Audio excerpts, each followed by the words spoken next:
Monsieur le Président, Monsieur le Haut-Commissaire aux droits de l'homme, Excellences, distingués délégués, permettez-moi, au nom du Président de la République démocratique du Congo et de la Première ministre, de vous féliciter pour la conduite de cette 61e session. Monsieur le Président, la RDC demeure attachée aux principes de la Charte des Nations unies et aux instruments internationaux relatifs aux droits de l'homme, attachement qui se traduit par des réformes renforçant l'état de droit et la responsabilité. La protection des victimes, en particulier des femmes et des enfants, constitue une priorité.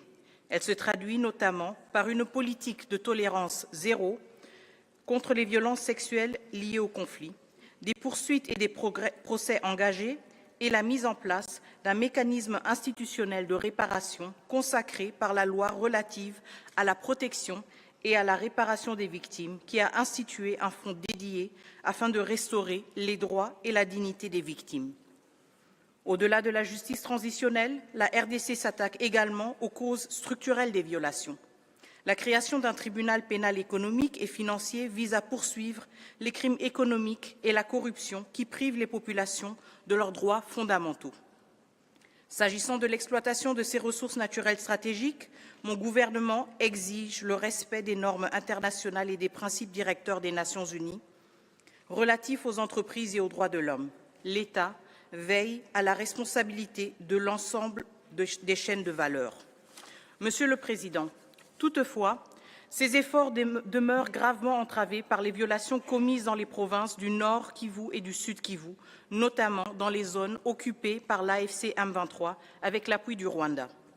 Les rapports du groupe d'experts des Nations unies, la mission d'établissement des faits et la résolution S-37-1 ont établi la gravité des violations et décidé la création d'une commission d'enquête indépendante.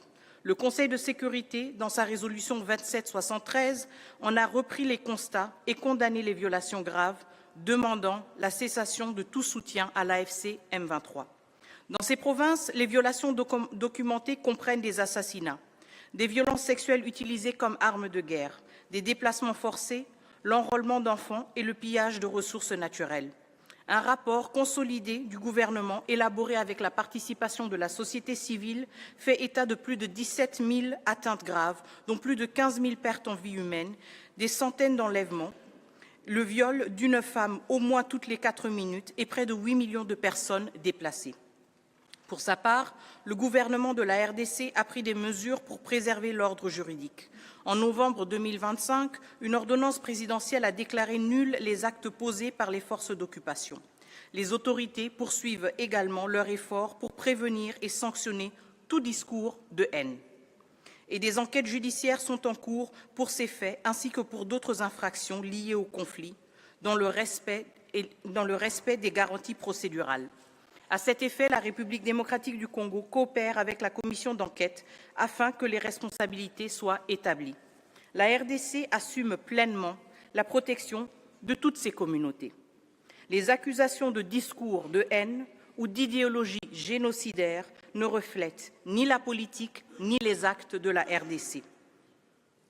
La protection alléguée d'une communauté ne peut servir de fondement à une violation grave du droit international ni à une occupation illégale. Les États responsables s'en remettent aux instruments multilatéraux pour faire valoir leurs préoccupations. Ils ne substituent pas la violence au droit.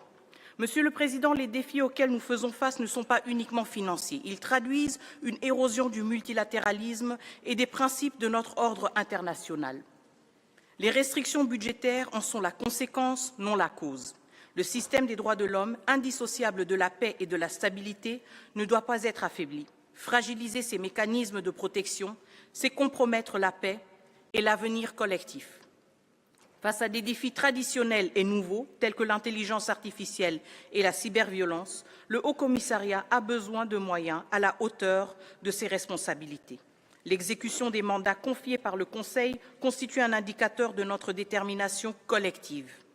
La commission d'enquête indépendante établie par la résolution S-37 en est une illustration concrète. Son opérationnalisation ne saurait être différée si nous voulons préserver l'autorité du système de protection des droits de l'homme. Monsieur le Président, Excellences, pour conclure, l'expérience de la République démocratique du Congo montrent que sans responsabilité, il ne peut y avoir ni justice ni paix durable.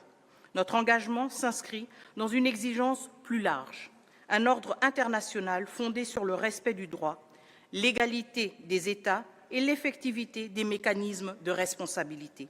La crédibilité du système des droits de l'homme dépend de l'application de ces principes à tous, sans exception. C'est à cette condition qu'ils resteront un pilier de la paix et de la sécurité. Je vous remercie.